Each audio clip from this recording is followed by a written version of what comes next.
Chapter 7. The Piper at the Gates of Dawn. The willow wren was twittering his thin little song, hidden himself in the dark selvage of the river bank. Though it was past 10 o'clock at night, the sky still clung to and retained some lingering skirts of light from the departed day, and the sullen heats of the torrid afternoon broke up and rolled away at the dispersing touch of the cool fingers of the short midsummer night.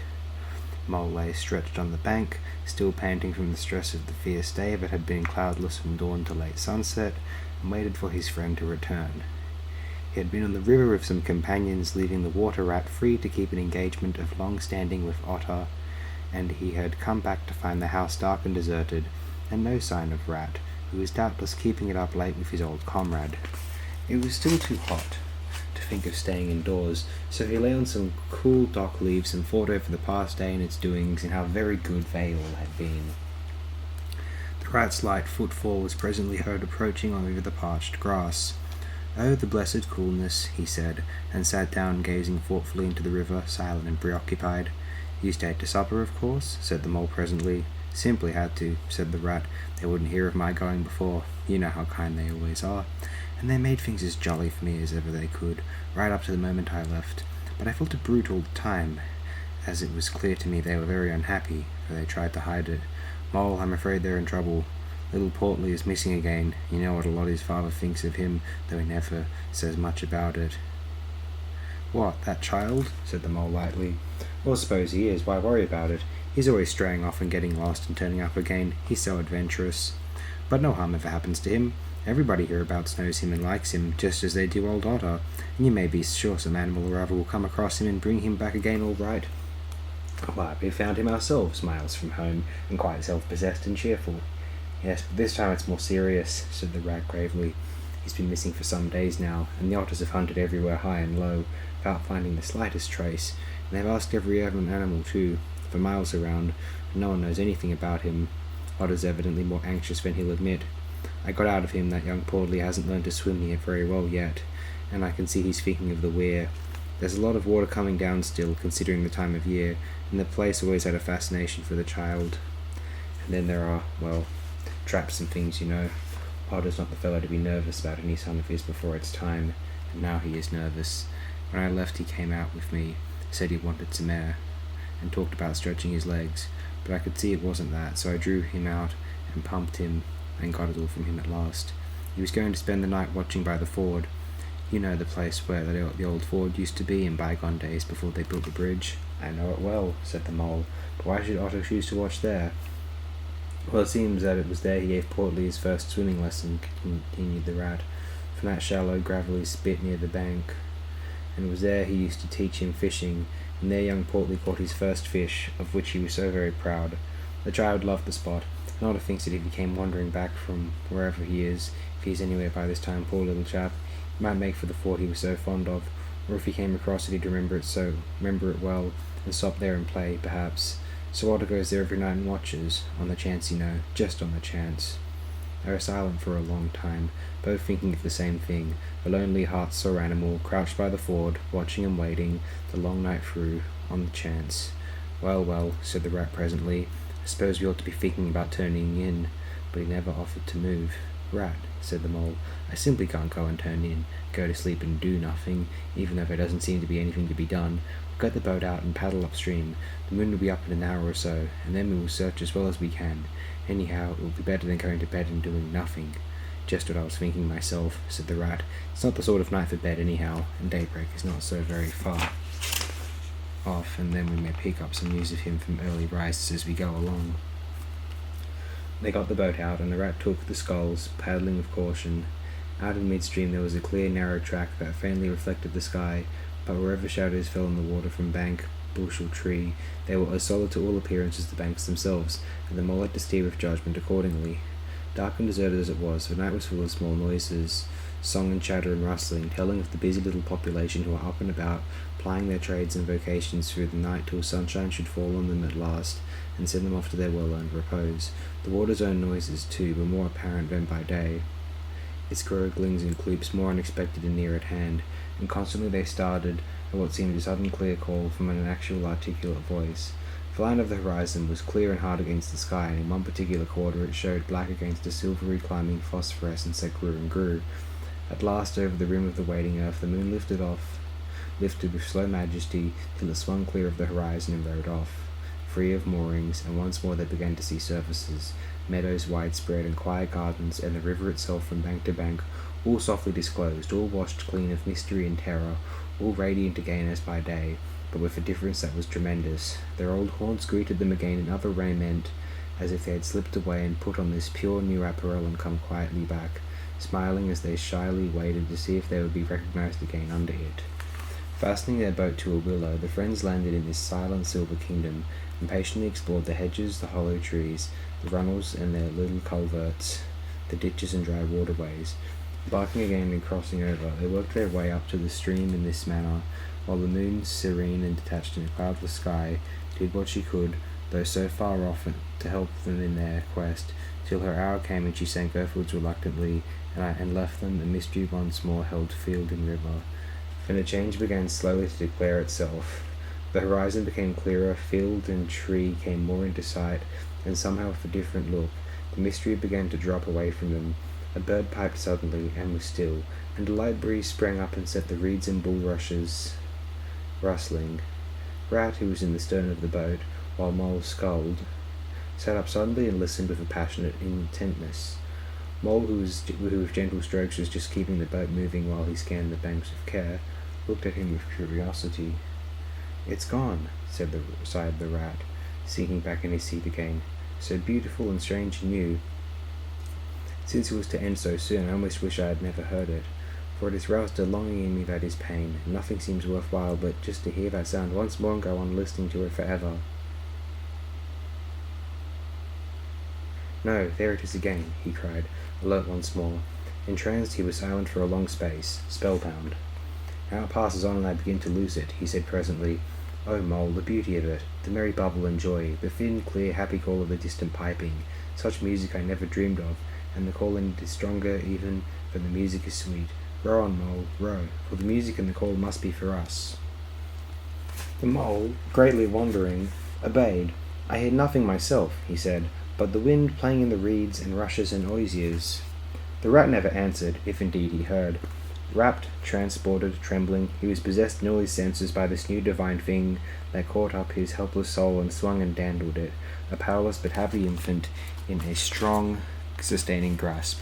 In silence, Mole rowed steadily, and soon they came to a point where the river divided, a long backwater branching off to one side. With a slight movement of his head, Rat, who had long dropped the rudder lines, directed the row to take the backwater. The creeping tide of light gained and gained, and now they could see the colour of the flowers that gemmed the water's edge. "Clearer and nearer still," cried the rat joyously. "Now you must surely hear it. Ah, at last I see you do." Breathless and transfixed, the Mole stopped rowing as the liquid run of that glad piping broke on him like a wave, caught him up and possessed him utterly. He saw the tears on his comrade's cheeks, and bowed his head and understood. For a space they hung there, brushed by the purple loose strife that fringed the bank. Then the clear imperious summons that marched hand in hand with the intoxicating melody imposed its will on Mole, and mechanically he bent to his oars again, and the light grew steadily stronger, but no birds sang as they were wont to do at the approach of dawn, but for the heavenly music all was marvellously still. On either side of them, as they glided onwards, the rich meadow grass seemed that morning of a freshness and a greenness unsurpassable. Never had they noticed the roses so vivid, the willow herb so riotous, the meadow sweet so odorous and pervading. Then the murmur of the approaching weir began to hold the air. They felt a consciousness that they were nearing the end, whatever it might be, that surely awaited their expedition. A wide half-circle of foaming, glinting lights and shining shoulders of green water, the great weir closed the backwater from bank to bank, troubled all the quiet surface with twirling eddies and floating foam streaks, and deadened all other sounds of its solemn and soothing rumble. In midmost of the stream, embraced in the weir's shimmering arm-spread, a small island lay anchored, fringed close with willow and silver birch and alder. Reserved, shy, but full of significance, it hid whatever it might hold behind a veil, keeping it till the hour should come, and with the hour those who were called and chosen. Slowly, but with no doubt or hesitation whatever, and in something of a solemn expectancy, the two animals passed through the broken, tumultuous water and moored their boat at the flowery margin of the island. In silence they landed and pushed through the blossom and scented herbage, undergrowth that led up to the level ground, till they stood on a little lawn of a marvellous green, set round with nature's own orchid trees, crabapple, wild cherry, and sloe. "This is the place of my song dream, the place the music played to me," whispered the rat, as if in a trance. "Here, in this holy place, here if anywhere, surely we shall find him." Then suddenly the mole felt a great awe fall upon him, an awe that turned his muscles to water, bowed his head, and rooted his feet to the ground. It was no panic terror. Indeed, he felt wonderfully at peace and happy, but it was an awe that smote and held him, and without seeing, he knew it could only mean that some august presence was very, very near. With difficulty he turned to look for his friend, and saw him at his side, cowed, stricken, and trembling violently. And still there was utter silence in the populous bird-haunted branches around them, and still the light grew and grew. Perhaps he would never have dared to raise his eyes, but that though the piping was now hushed, the call and the summons seemed still dominant and imperious. He might not refuse, were death himself waiting to strike him instantly, once he had looked with mortal eye on things rightly kept hidden.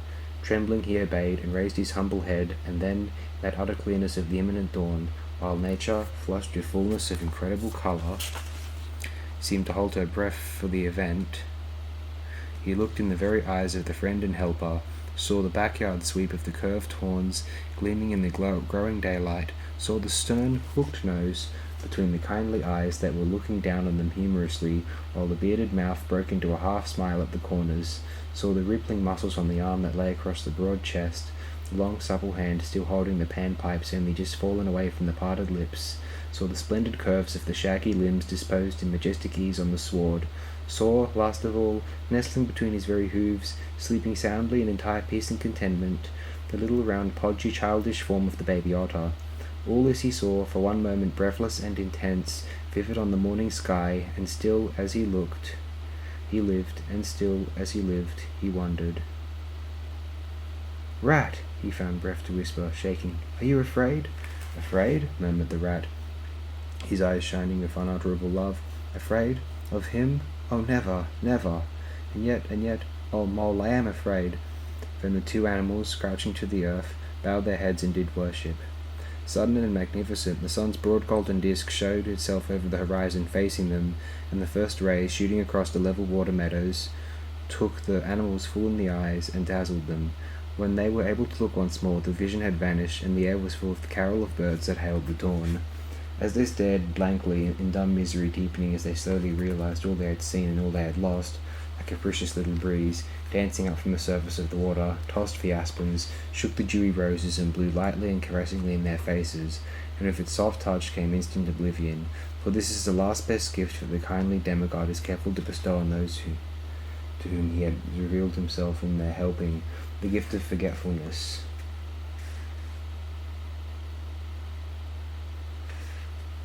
Lest the awful remembrance should remain and grow, and overshadow mirth and pleasure, and the great haunting memory should spoil all the afterlives of little animals helped out of difficulties, in order that they should be happy and light-hearted as before. Mole rubbed his eyes and stared at Rat, who was looking about him in a puzzled sort of way. "I beg your pardon. What did you say, Rat?" he asked. "I think I was only remarking," said Rat slowly, "that this was the right sort of place, and that here, if anywhere, we should find him. And look, why there he is, the little fellow," and with a cry of delight he ran towards the slumbering Portly. But Mole stood still a moment, held in thought, as one wakened suddenly from a beautiful dream, who struggles to recall it, and can capture nothing but a dim sense of the beauty, till that too fades away in its turn, and the dreamer bitterly accepts the hard cold waking and all its penalties. So Mole, after struggling with his memory for a brief space, shook his head sadly and followed the rat. Portly woke up with a joyous squeak, and wriggled with pleasure at the sight of his father's friends, who had played with him so often in past days. In a moment, however, his face grew blank, and he fell to hunting round in a circle with pleading whine. As a child that has fallen happily asleep in its nurse's arms, wakes to find itself alone and laid in a strange place, and searches corners and cupboards, and runs from room to room, despair growing silently in its heart, even so Portly searched the island and searched, dogged and unwearying, till at last the black moment came for giving it up, and sitting down and crying bitterly. The Mole ran quickly to comfort the little animal, but Rat, lingering, looked long and doubtfully at certain hoof marks deep in the sward. "Some great animal has been here," he murmured slowly and thoughtfully, and stood musing, his mind strangely stirred. "Come along, Rat," called the Mole. "Think of poor Otter, waiting up there by the ford." Portly had soon been comforted by the promise of a treat, a jaunt on the river in Mr. Rat's real boat. and the two animals conducted him to the water's side, placed him securely between them in the bottom of the boat, and paddled off down the backwater. The sun was fully up by now and hot on them. Birds sang lustily and without restraint, and flowers smiled and nodded from either bank, but somehow, so thought the animals, with less of richness and blaze of colour than they seemed to remember seeing quite recently somewhere. They wondered where. The main river reached again. They turned the boat's head upstream, towards the point where they knew their friend was keeping this lonely vigil. As they drew near the familiar ford, the mole took the boat into the bank, and they lifted Portly out and set him on his legs on the towpath, gave him his marching orders and a friendly farewell pat on the back, and shoved out into midstream. They watched the little animal as he waddled along the path contentedly and with importance, watched him till they saw his muzzle suddenly lift and his waddle break into a clumsy amble as he quickened his pace with shrill whines and wriggles of recognition. Looking up the river, they could see Otter start up, tense and rigid, from out of the shallows where he crouched in dumb patience, and could hear his amazed and joyous bark as he bounded up through the osiers onto the path. Then the mole, with a strong pull on one oar, swung the boat round and let the full stream bear them down again whither it would, their quest now happily ended. "I feel strangely tired, Rat," said the mole, leaning wearily over his oars as the boat drifted. "It's being up all night. You'll say perhaps, but that's nothing. We do as much half the nights of the week at this time of the year. No, I feel as if I had been through something very exciting and rather terrible, and it was just over, and yet nothing particular has happened."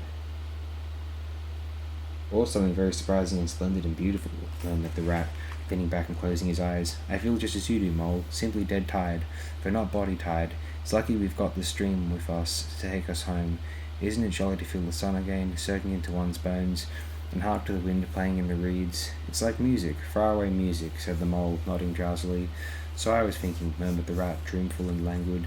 "Dance music, the lilting sort that runs on without a stop, but with words in it too. It passes into words and out of them again.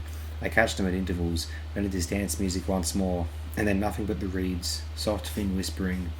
"You hear better than I," said the Mole sadly. "I cannot catch the words." "Let me try and give you them," said the Rat softly, his eyes still closed. "Now it is turning into words again, faint but clear.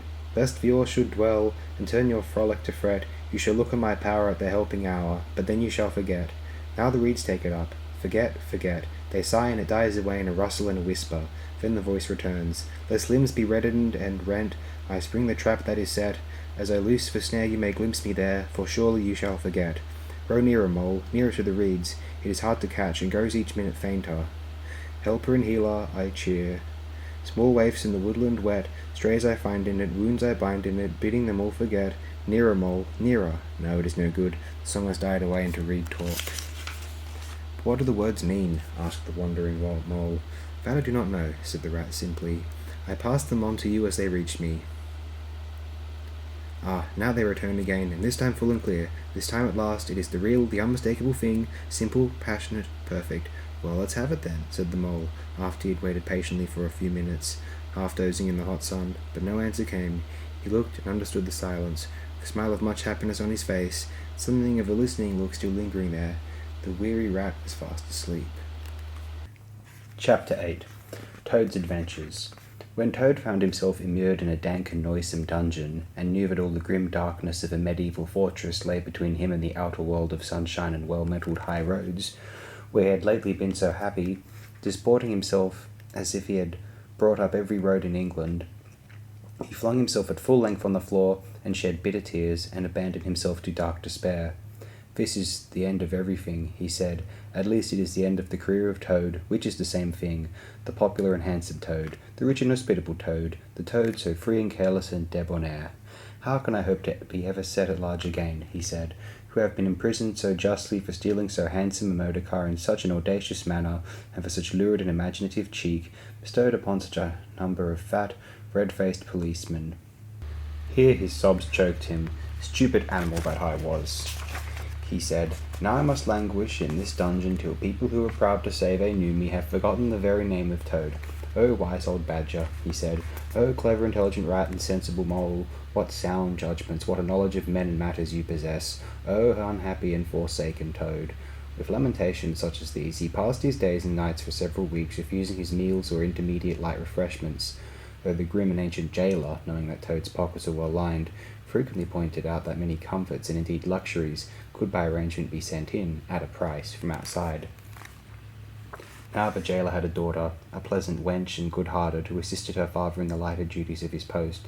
She was particularly fond of animals, and besides her canary, whose cage hung on a nail in the massive wall of the keep by day, to the great annoyance of prisoners who relished an after-dinner nap, and were shrouded in an anti-macassar on the parlour table at night, she kept several piebald mice and a restless revolving squirrel. This kind-hearted girl, pitying the misery of Toad, said to her father one day, "Father, I can't bear to see that poor beast so unhappy and getting so thin. You let me have the managing of him. You know how fond of animals I am. I'll make him eat from my hand and sit up and do all sorts of things." Her father replied that she could do what she liked with him. He was tired of Toad, and his sulks and his airs and his meanness. So that day she went on an errand of mercy, and knocked at the door of Toad's cell. "Now cheer up, Toad," she said coaxingly on entering, "and sit up and dry your eyes and be a sensible animal, and do try and eat a bit of dinner. See, I've brought you some of mine, hot from the oven." It was bubble and squeak, between two plates, and its fragrance filled the narrow cell. The penetrating smell of cabbage reached the nose of Toad as he lay prostrate in his misery on the floor, gave him the idea for a moment that perhaps life was not such a blank and desperate thing as he had imagined, but still he wailed and kicked with his legs and refused to be comforted, so the wise girl retired for the time, but of course a good deal of the smell of hot cabbage remained behind, as it will do, and Toad, between his sobs, sniffed and reflected, and gradually began to think new and inspiring thoughts of chivalry, and poetry, and deeds still to be done, of broad meadows and cattle browsing in them, raked by sun and wind, of kitchen gardens and straight herb borders, and warm snapdragon beset by bees, and of the comforting clink of dishes set down on the table at Toad Hall, and the scrape of chair legs on the floor as everyone pulled himself close up to his work. The air of the narrow cell took on a rosy tinge. He began to think of his friends, and how they would surely be able to do something, of lawyers, and how they would have enjoyed his case, and what an ass he had been not to get in a few. And lastly he thought of his own great cleverness and resource, and all that he was capable of if he only gave his great mind to it. And the cure was almost complete. When the girl returned some hours later, she carried a tray with a cup of fragrant tea steaming on it, and a plate piled up with very hot buttered toast, cut thick, very brown on both sides, with the butter running through the holes in it, great golden drops, like honey from the honeycomb. The smell of that buttered toast simply talked to Toad, and with no uncertain voice, talked of warm kitchens, of breakfasts on bright frosty mornings, of cosy parlour firesides on winter evenings, when one's ramble was over and slippered feet were propped on the fender, of the purring of contented cats and the twitter of sleepy canaries. Toad sat up on end once more, dried his eyes, sipped his tea and munched his toast, and soon began talking freely about himself and the home he lived in, and his doings there, and how important he was, and what a lot his friends thought of him. The jailer's daughter saw that the topic was doing him as much good as the tea, as indeed it was, and encouraged him to go on. "Tell me about Toad Hall," said she. "It sounds beautiful." "Toad Hall," said the Toad proudly, "is an eligible, self-contained gentleman's residence, very unique, dating in part from the 14th century, but replete with every modern convenience, up-to-date sanitation, 5 minutes from church, post office, and golf links, suitable for—" "Bless the animal," said the girl, laughing. "I don't want to take it. Tell me something real about it. But first wait till I fetch you some more tea and toast." She tripped away, and presently returned with a fresh trayful, and Toad, pitching into the toast with avidity, his spirits quite restored to their usual level, told her about the boathouse and the fish-pond and the old-walled kitchen-garden, and about the pigsties and the stables and the pigeon-house and the hen-house, and about the dairy and the wash-house and the china cupboards and the linen presses, she liked that bit especially, and about the banqueting hall and the fun they had there when the other animals were gathered round the table and Toad was at his best, singing songs, telling stories, carrying on generally. Then she wanted to know about his animal friends, and was very interested in all he had to tell her about them, and how they lived and what they did to pass their time. Of course she did not say she was fond of animals as pets, because she had the sense to see that Toad would be extremely offended. When she said good night, having filled his water jug and shaken up his straw for him, Toad was very much the same sanguine, self-satisfied animal that he had been of old. He sang a little song or two, of the sort he used to sing at his dinner parties, curled himself up in the straw, and had an excellent night's rest and the pleasantest of dreams. They had many interesting talks together after that as the dreary days went on, and the jailer's daughter grew very sorry for Toad and thought it a great shame that a poor little animal should be locked up in prison for what seemed to be a very trivial offence. Toad, of course, in his vanity, thought that her interest in him proceeded from a growing tenderness, and he could not help half regretting that the social gulf between them was so very wide, for she was a comely lass, and evidently admired him very much. One morning the girl was very thoughtful, and answered at random, and did not seem to Toad to be paying proper attention to his witty sayings and sparkling comments. "Toad," she said presently, "just listen, please. I have an aunt who is a washerwoman." There," said Toad graciously and affably. "Never mind. Think no more about it. I have several aunts who ought to be washerwomen." "Do be quiet a minute, Toad," said the girl. "You talk too much. That's your chief fault, and I'm trying to think, and you hurt my head. As I said, I have an aunt who is a washerwoman. She does the washing for all the prisoners in this castle. We try to keep any paying business of that sort in the family, you understand. She takes out the washing on Monday morning and brings it in on Friday evening. This is a Thursday. Now, this is what occurs to me. You're very rich, at least you're always telling me so, and she's very poor. A few pounds wouldn't make any difference to you, and it would mean a lot to her. Now, I think if she were properly approached, squared, I believe, is the word you animals use, you could come to some arrangement by which she would let you have her dress and bonnet and so on, and you could escape from the castle as the official washerwoman. You're very alike in many respects, particularly about the figure." "We're not," said the Toad in a huff. "I have a very elegant figure, for what I am." "So has my aunt," replied the girl, "for what she is. But have it your own way. You horrid, proud, ungrateful animal, when I am sorry for you and trying to help you." Yes, that's all right. Thank you very much indeed," said the Toad hurriedly. "But look here. You wouldn't surely have Mr. Toad of Toad Hall going about the country disguised as a washerwoman?" "Then you can stop here as a toad," replied the girl with much spirit. "I suppose you want to go off in a coach and four." Honest Toad was always ready to admit himself in the wrong. You're a good, kind, clever girl," he said, "and I am indeed a proud and a stupid Toad.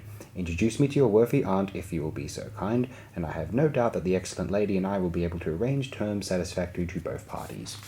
Next evening the girl ushered her aunt into Toad's cell, bearing his week's washing pinned up in a towel.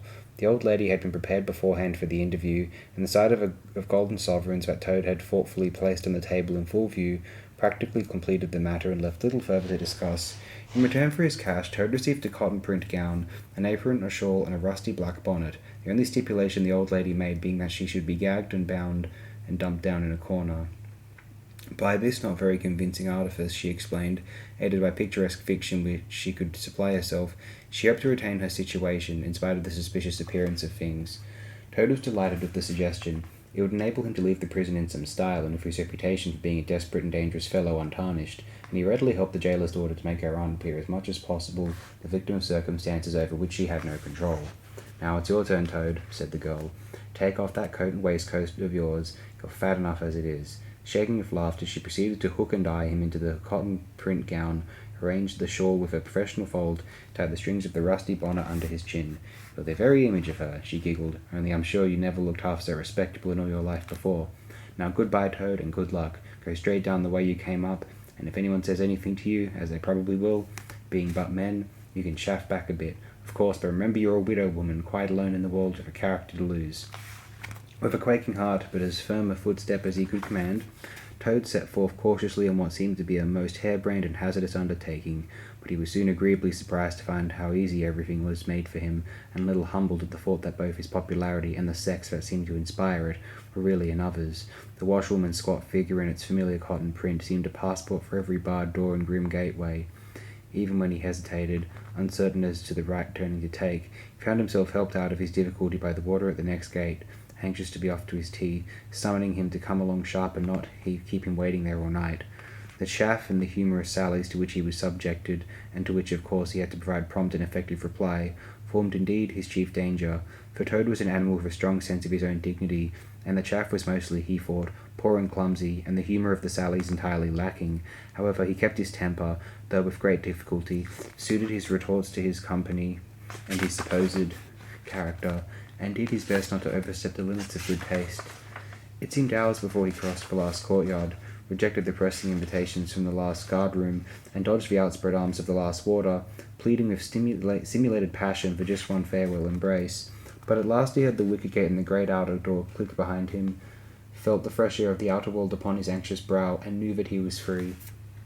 Dizzy with the easy success of his daring exploit, he walked quickly towards the lights of the town, not knowing in the least what he should do next, only quite certain of one thing, that he must remove himself as quickly as possible from a neighbourhood where the lady he was forced to represent was so well known and so popular a character.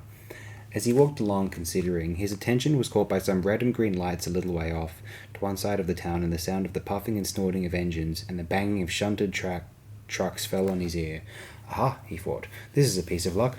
A railway station is the thing I want most in the whole world at this moment, and what's more, I needn't go through the town to get it, and shan't have to support this humiliating character by repartees which, though thoroughly effective, do not assist one's sense of self-respect. He made his way to the station accordingly, consulted a timetable, and found that a train, bound more or less in the direction of his home, was due to start in half an hour. More luck, said Toad, his spirits rising rapidly, and went off to the booking office to buy his ticket. He gave the name of the station that he knew to be nearest to the village of which Toad Hall was the principal feature, and mechanically put his fingers in search of the necessary money where his waistcoat pocket should have been. But he had the cotton gown, which had nobly stood by him so far and which he had basely forgotten, intervened and frustrated his efforts. In a sort of nightmare he struggled with this strange uncanny thing that seemed to hold his hands, turn all muscular strivings to water, and laugh at him all the time, while other travellers, forming up in a line behind, waited with impatience, making suggestions of more or less value, and comments of more or less stringency and point. At last, somehow, he never rightly understood how, he burst the barriers, attained the goal, arrived at where all waistcoat pockets are eternally situated, and found not only no money, but no pocket to hold it, and no waistcoat to hold the pocket. To his horror he recollected that he had left both coat and waistcoat behind him in his cell, with them his pocket-book, money, keys, watch, matches, pencil case, all that makes life worth living, all that distinguishes the many-pocketed animal, the lord of creation, from the inferior one-pocketed or no-pocketed productions that hobble trip about permissively, unequipped for the real contest. In his misery he made one desperate effort to carry the thing off, and with a return to his fine old manner, a blend of the squire and the college don, he said, "Look here, I find I've left my purse behind. Just give me that ticket, will you, and I'll send the money on tomorrow. I'm well known in these parts." The clerk stared at him and the rusty black bonnet a moment and then laughed. "I should think you were pretty well known in these parts," he said, "if you've tried this game so often. Here, stand away from the window, please, madam. You're obstructing the other passengers."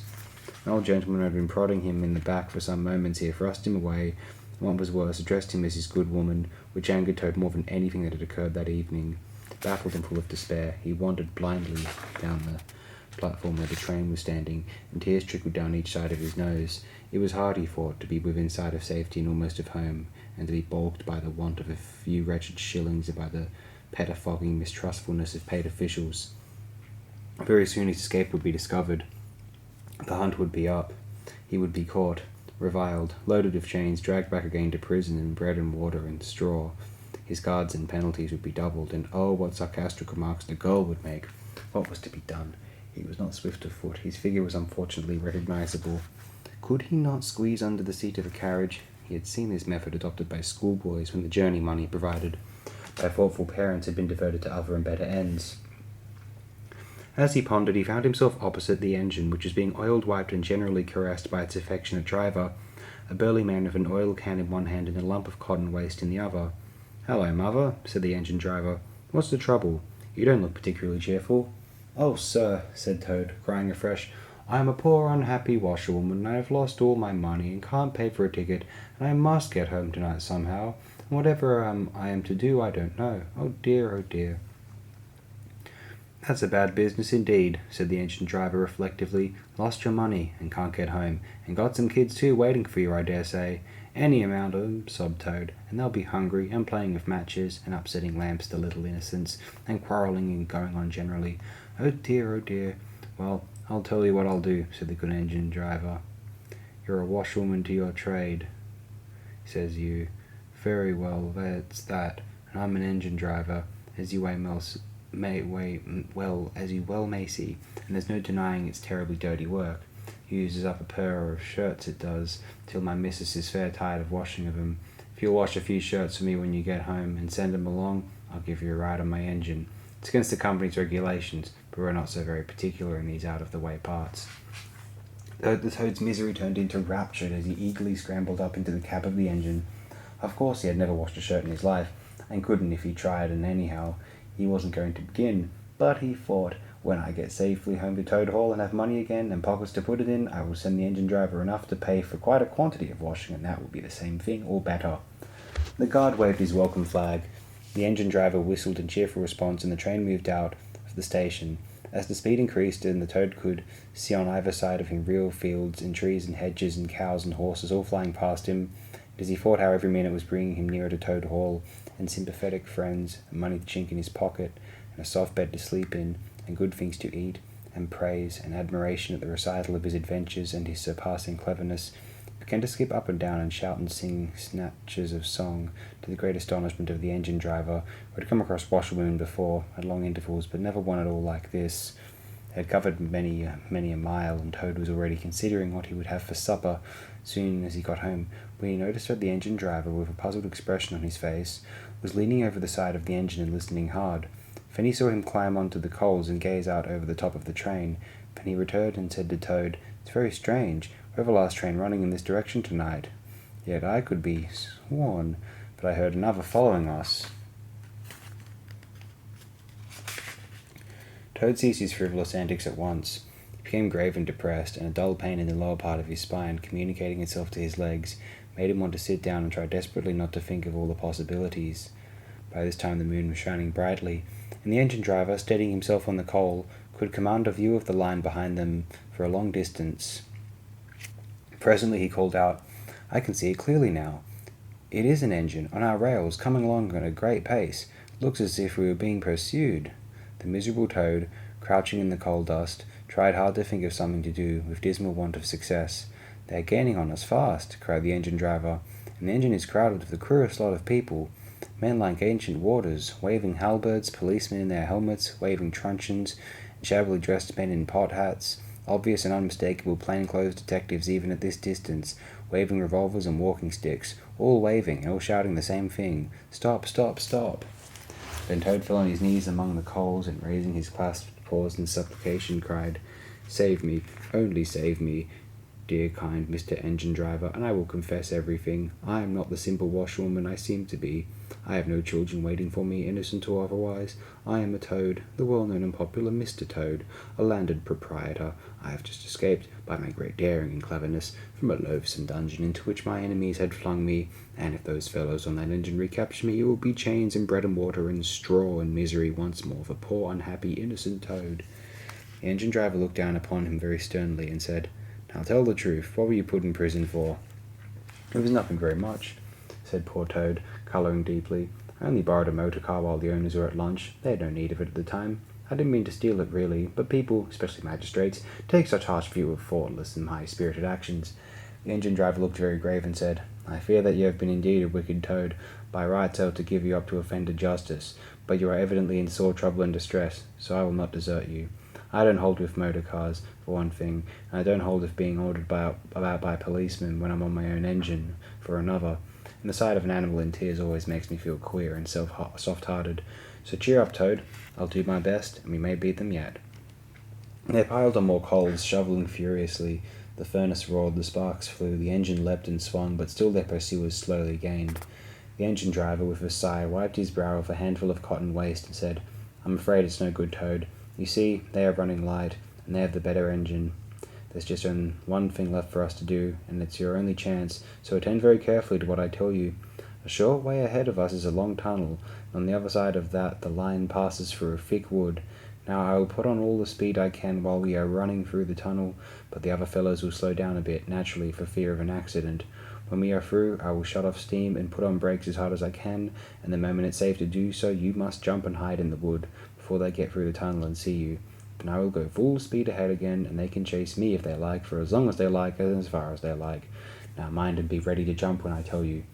They piled on more coals, and the train shot into the tunnel, and the engine rushed and roared and rattled, till at last they shot out at the other end into fresh air and the peaceful moonlight, and saw the wood lying dark and helpful upon either side of the line. The driver shut off steam and put on brakes. The Toad got down on the step, and as the train slowed down to almost a walking pace, he heard the driver call out, "Now jump!" Toad jumped, rolled down a short embankment, picked himself up unhurt, scrambled into the wood, and hid.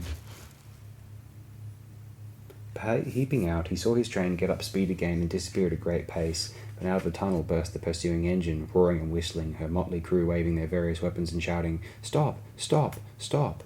When they were past, the toad had a hearty laugh, for the first time since he was thrown into prison. But he soon stopped laughing when he came to consider that it was now very late and dark and cold, and he was in an unknown wood, with no money and no chance of supper, still far from friends and home, and the dead silence of everything. After the roar and rattle of the train was something of a shock. He dared not leave the shelter of the trees, so he struck into the wood, with the idea of leaving the railway as far as possible behind him. After so many weeks within walls, he found the wood strange and unfriendly, and inclined, he thought, to make fun of him. Night jars sounding their mechanical rattle made him think that the wood was full of searching warders, closing in on him. An owl, swooping noiselessly towards him, brushed his shoulder with its wing, making him jump with the horrid certainty that it was a hand, then flitted off, moth-like, laughing its low "ho, ho, ho," which Toad thought in very poor taste. Once he met a fox, who stopped, looked him up and down in a sarcastic sort of way, and said, "Hello, washerwoman, half a pair of socks in a pillow-case short this week. Mind it doesn't occur again," and swaggered off, sniggering. Toad looked about for a stone to throw at him, but could not succeed in finding one, which vexed him more than anything. At last, cold, hungry, and tired out, he sought the shelter of a hollow tree, where with branches and dead leaves he made himself as comfortable a bed as he could, and slept soundly till the morning. Chapter 9. Wayfarers All. The water rat was restless, and he did not exactly know why. To all appearances, the summer's pomp was still at fullest height, and although in the tilled acres green had given way to gold, though rowans were reddening and the woods were dashed here and there with a tawny fierceness, yet light and warmth and colour were still present in undiminished measure, clear of any chilly premonitions of the passing year. But the constant chorus of the orchards and hedges had shrunk to a casual evensong from a few yet unwearied performers. The robin was beginning to assert himself once more. There was a feeling in the air of change and departure. The cuckoo, of course, had long been silent, but many another feathered friend for months apart, the familiar landscape and its small society, was missing too, and it seemed that the ranks thinned steadily day by day. Rat, ever observant of all winged movement, saw that it was taking daily a southing tendency, and even as he lay in bed at night he thought he could make out, passing in the darkness overhead, the beat and quivering of impatient pinions, obedient to the peremptory call. Nature's grand hotel has its season, like the others. As the guests one by one pack, pay and depart, and the seats at the table d'hôte shrink pitifully at each succeeding meal, as suites of rooms are closed, carpets taken up, and waiters sent away, those boarders who are staying on en pension until the next year's full reopening cannot help being somewhat affected by all these flittings and farewells, this eager discussion of plans, routes, and fresh quarters, this daily shrinkage in the stream of comradeship. One gets unsettled, depressed, and inclined to be querulous. Why this craving for change? Why not stay on quietly here, like us, and be jolly? You don't know this hotel out of the season, and what fun we have among ourselves, we fellows who remain and see the whole interesting year out. All very true, no doubt, the others always reply. We quite envy you, and some other year perhaps, but just now we have engagements. There's the bus at the door. Our time is up. So they depart with a smile and a nod, and we miss them and feel resentful. The rat was a self-sufficing sort of animal, rooted to the land, and whoever went, he stayed. Still, he could not help noticing what was in the air and feeling some of its influence in his bones. It was difficult to settle down to anything seriously with all this flitting going on. Leaving the waterside, where rushes stood thick and tall in the stream that was becoming sluggish and low, he wandered country woods, crossed a field or two of pasturage, already looking dusty and parched, and thrust into the great realm of wheat, yellow, wavy, and murmurous, full of quiet motion and small whisperings.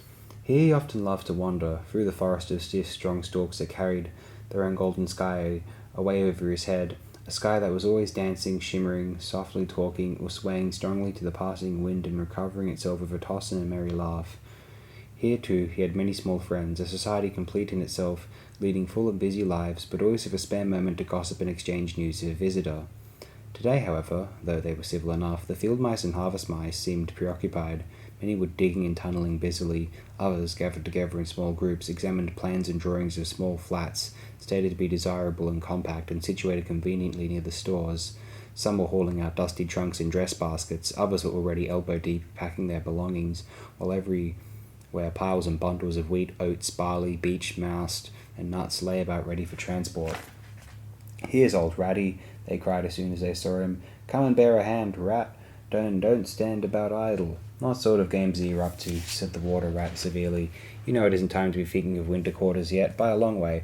"Oh yes, we know that," explained a field mouse rather shamefacedly, "but it's always as well to be in good time, isn't it?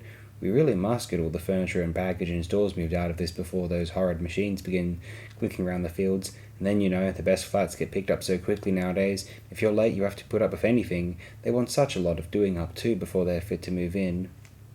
"Of course, we're early, we know that. We're only just making a start." "Oh, bother starts," said the rat. "It's a splendid day. Come for a row or a stroll along the hedges, or a picnic in the woods or something."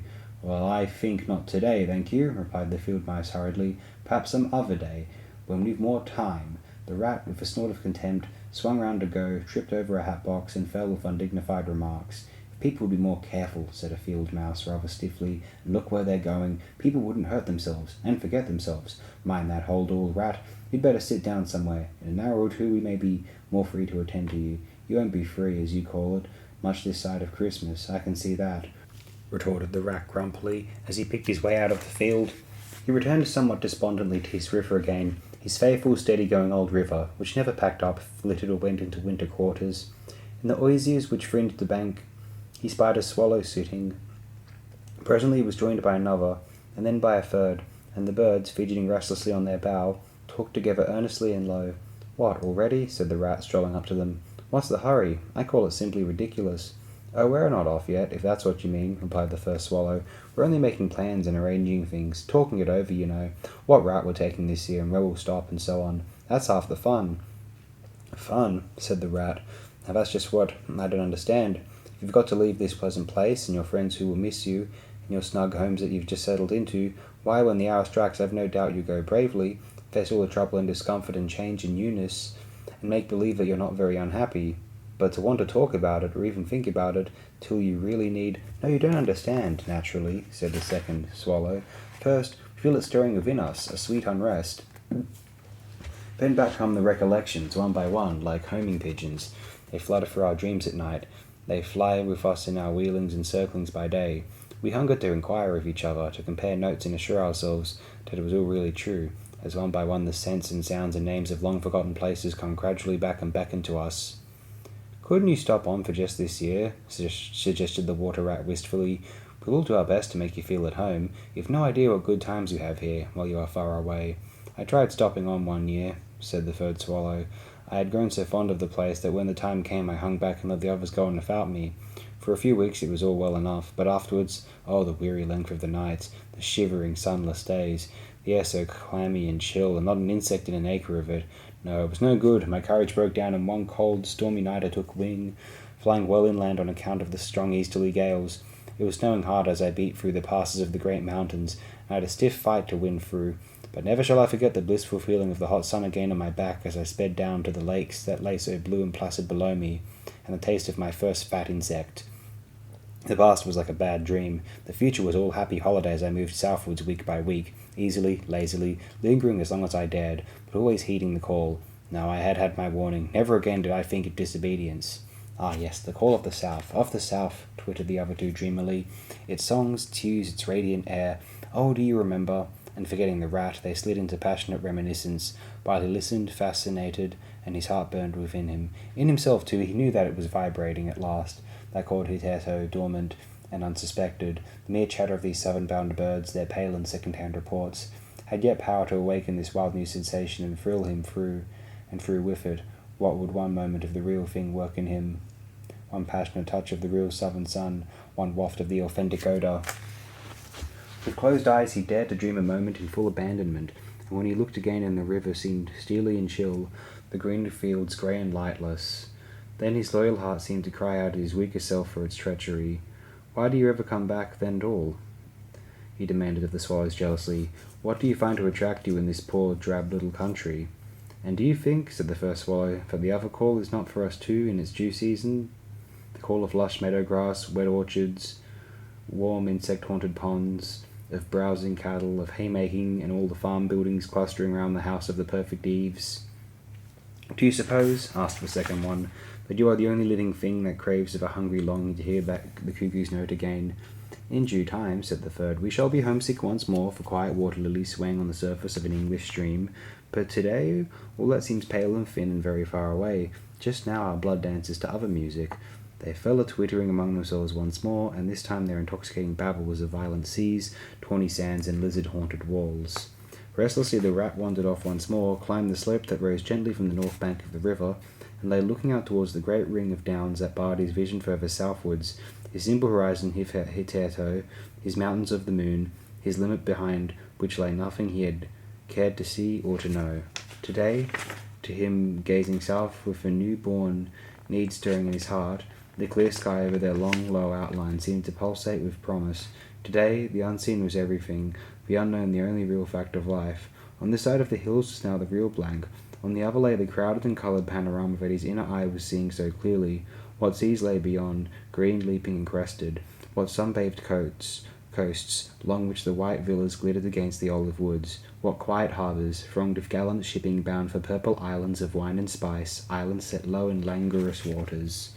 He rose and descended riverwards once more, then changed his mind and sought the side of the dusty lane.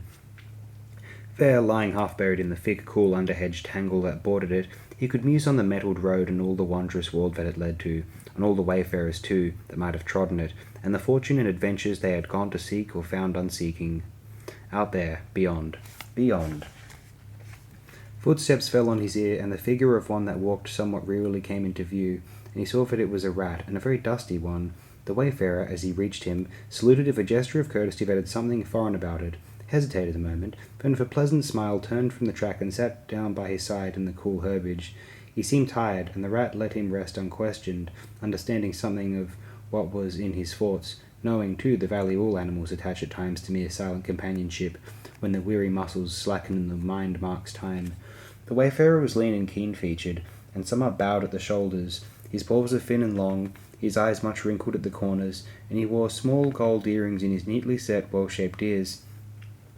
His knitted jersey was of a faded blue, his breeches, patched and stained, were based on a blue foundation, and his small belongings that he carried were tied up in a blue cotton handkerchief. When he had rested a while, the stranger sighed, snuffed the air, and looked about him. That was clover, that warm whiff on the breeze, he remarked. Those are cows we hear cropping the grass behind us and blowing softly between mouthfuls. There is a sound of distant reapers, and yonder rises a blue line of cottage smoke against the woodland. The river runs somewhere close by, for I hear the call of a moorhen, and I see by your build that you're a freshwater mariner. Everything seems asleep, and yet going on all the time. It is a goodly life that you lead, friend, no doubt the best in the world, if only you are strong enough to lead it. Yes, it's the life, the only life to live, responded the water-rat dreamily, and without his usual wholehearted conviction.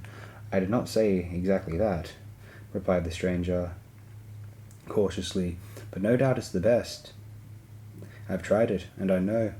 And because I've just tried it, 6 months of it, and know it's the best, here I am, footsore and hungry, tramping away from it, tramping southward, following the old call, back to the old life, the life which is mine and which will not let me go.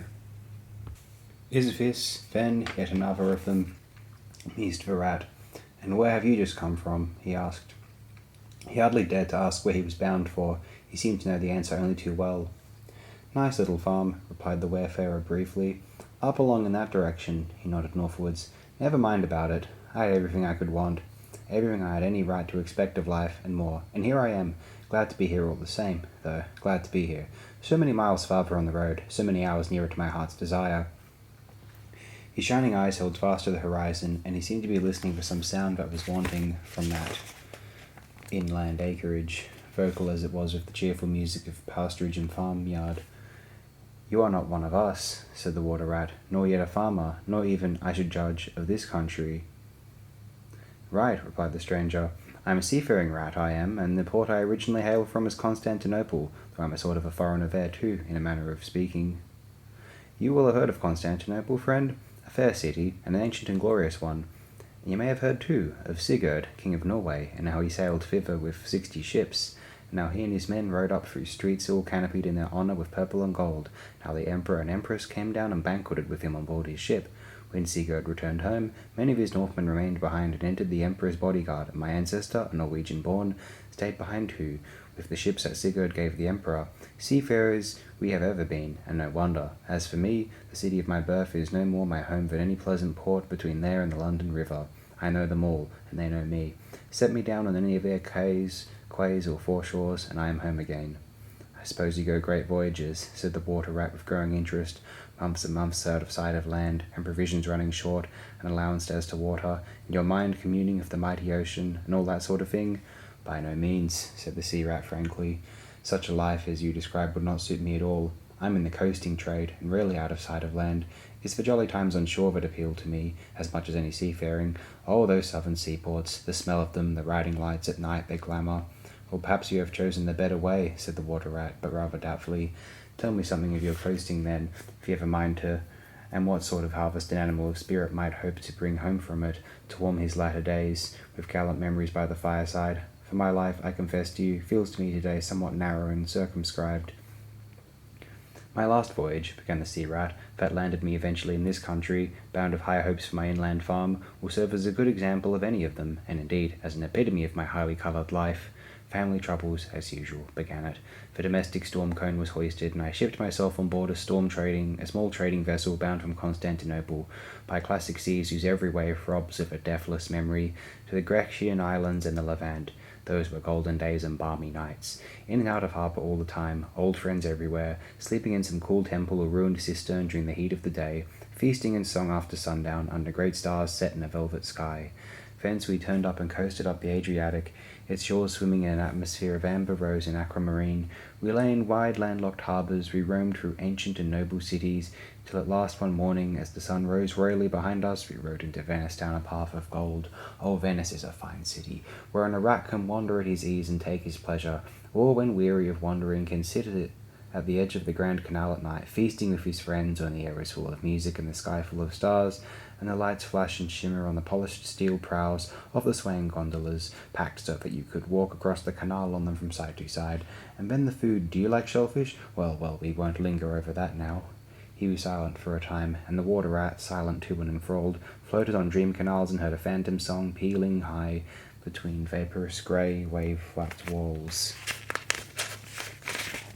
Southwards we sailed again at last, continued the sea rat, coasting down the Italian shore till finally we made Palermo, and there I quitted for a long happy spell on shore. I never stick too long to one ship, one gets narrow-minded and prejudiced. Besides, Sicily is one of my happy hunting grounds. I know everybody there, and their ways just suit me. I spent many jolly weeks in the island, staying with friends up country.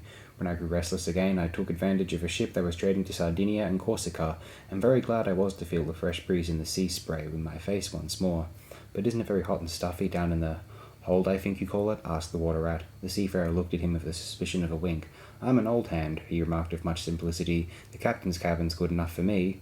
It's a hard life by all accounts, murmured the rat, sunk deep in thought. For the crew it is, replied the seafarer gravely, again with the ghost of a wink. From Corsica, he went on, I made use of a ship that was taking wine to the mainland. We made a lassia in the evening, lay to, hauled up our wine casks, and hove them overboard, tied one to the other by a long line. Then the crew took to the boats and rowed shorewards, singing as they went, and drawing after them the long bobbing procession of casks like a mile of porpoises. On the sands they had horses waiting, which dragged the casks up to the steep street of the little town with a fine rush and clatter and scramble. When the last cask was in, we went refreshed and rested, and sat late into the night, drinking with our friends, and next morning I was off to the great olive woods for a spell and a rest. For now I had done with islands for the time, and ports and shipping were plentiful, so I led a lazy life among the peasants, lying and watching them work, or stretched high on the hillside of the blue Mediterranean far below me. And so at length by easy stages, and partly on foot, partly by sea, to Marseilles, and the meeting of old shipmates, and the visiting of great ocean-bound vessels, and feasting once more. Talk of shellfish. Why, sometimes I dream of the shellfish of Marseilles and woke up crying. That reminds me, said the polite water rat. You happened to mention that you were hungry, and ought to have spoken earlier. Of course you will stop and take your midday meal with me. My hole is close by. It is some time past noon, and you are very welcome to whatever there is. "I call that kind and brotherly of you," said the sea rat. "I was indeed hungry when I sat down, and ever since I inadvertently happened to mention shellfish, my pangs have been extreme. But couldn't you fetch it along out here? I am none too fond of going under hatches, unless I'm obliged to, and then while we eat I could tell you more concerning my voyages and the pleasant life I lead. At least it is very pleasant to me, and by your attention I judge it commends itself to you, whereas if we go indoors it is 100 to 1 that I shall presently fall asleep." "That is indeed an excellent suggestion," said the water rat, and hurried off home. There he got out the luncheon basket and packed a simple meal, in which, remembering the stranger's origin and preferences, he took care to include a yard of long French bread, a sausage out of which the garlic sang, some cheese which lay down and cried, and a long-necked straw-covered flask containing bottled sunshine shed and garnered on far southern slopes. Thus laden, he returned to full speed, and blushed for pleasure at the old seaman's commendations of his taste and judgment as together they unpacked the basket and laid out the contents on the grass by the roadside. The sea rat, as soon as his hunger was somewhat assuaged, continued the history of his latest voyage, conducting his simple hearer from port to port of Spain, leading him at Lisbon, Oporto, and Bordeaux, introducing him to the pleasant harbours of Cornwall and Devon, and so up the channel to that final quayside, where, landing after winds long contrary, storm-driven and weather-beaten, he had caught the first magical hints and heraldings of another spring, and fired by these he had sped on a long tramp inland, hungry for the experiment of life on some quiet farmstead, very far from the wary beating of any sea. Spellbound and quivering with excitement, the water rat followed the adventurer league by league over stormy bays, through crowded roadsteads, across harbour bars, on a racing tide, up winding rivers that hid their busy little towns round a sudden turn, left him a regretful sigh planted at his dull inland farm, about which he desired to hear nothing. By this time their meal was over, and the seafarer, refreshed and strengthened, his voice more vibrant, his eye lit with a brightness that seemed caught from some faraway sea beacon, filled his glass with the red and glowing vintage of the south, and leaning towards the water rat, compelled his gaze and held him, body and soul, while he talked. Those eyes were of the changing foam-streaked grey-green of leaping northern seas. In their glass shone a hot ruby that seemed the very heart of the south, beating for him who had courage to respond to its pulsation. Between lights, the shifting grey and the steadfast red, mastered the water rat and held him bound, fascinated, powerless. The quiet world outside their rays receded far away and ceased to be. And the wonderful talk flowed on, or was it speech entirely? Would it pass at times into song, chanty of the sailors weighing the dripping anchor, sonorous hum of the shrouds in a tearing northeaster, ballad of the fisherman hauling his nets at sundown against an apricot sky, chords of guitar and mandolin from gondola or kayak? Did it change into the cry of the wind, plaintive at first, angrily shrill as it freshened, rising to a tearing whistle, sinking to a musical trickle of air from the leach of the bellying sail? All these sounds the spellbound listener seemed to hear, and with them the hungry complaint of the gulls and the sea mews, the soft thunder of the breaking wave, the cry of the protesting shingle. Back into speech again it passed, and with beating heart he was following the adventures of a dozen seaports, the fights, the escapes, the rallies, the comradeships, the gallant undertakings, or he searched islands for treasure, fished in still lagoons, and dozed day long on warm white sand. Of deep-sea fishings he heard tell, and mighty silver gatherings of the mile-long net, of sudden perils, noise of breakers on a moonless night, or the tall bows of the great liner taking shape overhead. Through the fog of the merry homecoming, the headland rounded, the harbour lights opened out, the groups seen dimly on the quay, the cheery hail, the splash of the hawser, the trudge up the steep little street towards the comforting glow of red-curtained windows. Lastly, in his waking dream, it seemed to him that the adventurer had risen to his feet, but was still speaking, still holding him fast with his sea-grey eyes. And now, he was softly saying, "I take to the road again, holding on south-westwards for many a long and dusty day, till at last I reach the little grey sea-town I know so well, that clings along one steep side of the harbour. There, through dark doorways, you look down flights of stone steps, overhung by great pink tufts of valerian, and ending in a patch of sparkling blue water. Little boats that lie tethered to the rings and stanchions of the old sea-wall are gaily painted as those I clambered in and out of in my own childhood.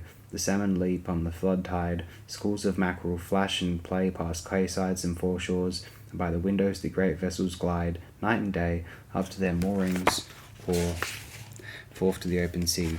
There, sooner or later, the ships of all seafaring nations arrive, and there, at its destined hour, the ship of my choice will let go its anchor. I shall take my time, I shall tarry and bide, till at last the right one lies waiting for me, warped out into midstream, loaded low, her bowsprit pointing down harbour. I shall slip on board by boat or long hawser. When morning I shall wake to the song and tramp of the sailors, the clink of the capstan, and the rattle of the anchor chain coming merrily in. We shall break out the jib and the foresail. The white houses on the harbour side will glide slowly past us as she gathers steering way, and the voyage will have begun. As she forges towards the headland, she will clothe herself with canvas, and then once outside, the sounding slap of great green seas as she heels to the wind, pointing south. And you will come too, young brother, for the days pass and never return, and the south still waits for you. Take the adventure, heed the call, now ere the irrevocable moment passes. 'Tis but a banging of the door behind you, a blithesome step forward, and you are out of the old life and into the new. Then some day long hence, jog home here if you will, when the cup has been drained and the play has been played, and sit down by your quiet river with a store of goodly memories for company. You can easily overtake me on the road, for you are young, and I am aging, and go softly. I will linger and look back, and at last I will surely see you coming, eager and light-hearted, with all the south in your face. The voice died away and ceased, as an insect's tiny trumpet dwindled swiftly into silence, and the water rat, paralyzed and staring, saw at last but a distant speck on the white surface of the road. Mechanically he rose and proceeded to repack the luncheon basket, carefully and without haste. Mechanically he returned home, gathered together a few small necessities and special treasures he was fond of, and put them in a satchel, acting with slow deliberation, moving about the room like a sleepwalker, listening ever with parted lips. He swung the satchel over his shoulder, carefully selected a stout stick to enable his wayfaring, and with no haste, but with no hesitation at all, he stepped across the threshold just as the mole appeared at the door. "Why, where are you off to, Ratty?" asked the mole in great surprise, grasping him by the arm. "Going south with the rest of them," murmured the rat in a dreamy monotone, never looking at him. "Seawards first and then on shipboard, and so to the shores that are calling me." He pressed resolutely forward, still without haste, but with dogged fixity of purpose. But the mole, now thoroughly alarmed, placed himself in front of him, and looking into his eyes saw that they were glazed and set and turned a streaked and shifting grey, not his friend's eyes, but the eyes of some other animal. Grappling with him strongly, he dragged him inside, threw him down, and held him. The rat struggled desperately for a few moments, and then his strength seemed suddenly to leave him, and he lay still and exhausted, with closed eyes, trembling. Presently the mole assisted him to rise and placed him in a chair, where he sat collapsed and shrunken into himself, his body shaken by a violent shivering, passing in time into a hysterical fit of dry sobbing. Mole made the door fast, threw the satchel into a drawer and locked it, and sat down quietly on the table by his friend, waiting for the strange seizure to pass. Gradually the rat sank into a troubled doze, broken by starts and confused murmurings of things strange and wild and foreign to the unenlightened mole, and from that he passed into a deep slumber. Very anxious in mind, the mole left him for a time, and busied himself with household matters. And it was getting dark when he returned to the parlour and found the rat where he had left him, wide awake indeed, but listless, silent, and dejected. He took one hasty glance at his eyes, found them, to his great gratification, clear and dark and brown again as before, and then sat down and tried to cheer him up and help him to relate what had happened to him. Poor Ratty did his best, by degrees, to explain things, but how could he put into cold words what had mostly been suggestion? How recall for another's benefit the haunting sea voices that had sung to him? How reproduce at second hand the magic of the seafarer's 100 reminiscences?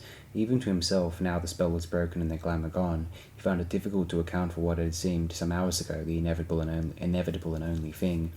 It is not surprising, then, that he failed to convey to the mole any clear idea of what he had been through that day. To the mole, this much was plain. The fit or attack had passed away and had left him sane again, though shaken and cast down by the reaction. But he seemed to have lost all interest for the time in the things that went to make up his daily life, as well as in all pleasant forecastings of the altered days and doings that the changing season was surely bringing. Casually then, and with seeming indifference, the mole turned his talk to the harvest that was being gathered in, the towering wagons and their straining teams, the growing ricks, and the large moon rising over bare acres dotted with sheaves. He talked of the reddening apples around, of the browning nuts, of jams and preserves, and the distilling of cordials, till by easy stages such as these he reached midwinter, its hearty joys and its snug home life, and then he became simply lyrical. By degrees the rat began to sit up and to join in. His dull eyes brightened, and he lost some of his listless air. Presently the tactful mole slipped away and returned with a pencil and a few half-sheets of paper, which he placed on the table at his friend's elbow. "It's quite a long time since you did any poetry," he remarked. "You might have tried it this evening, instead of, brooding over things so much. I have an idea that you'll feel a lot better when you've got something jotted down, if it's only just the rhymes." The rat pushed the paper away from him wearily, but the discreet mole took occasion to leave the room. When he peeped in again some time later, the rat was absorbed and deaf to the world, alternately scribbling and sucking the top of his pencil. It is true that he sucked a good deal more than he scribbled, but it was joy to the mole to know that the cure had at least begun.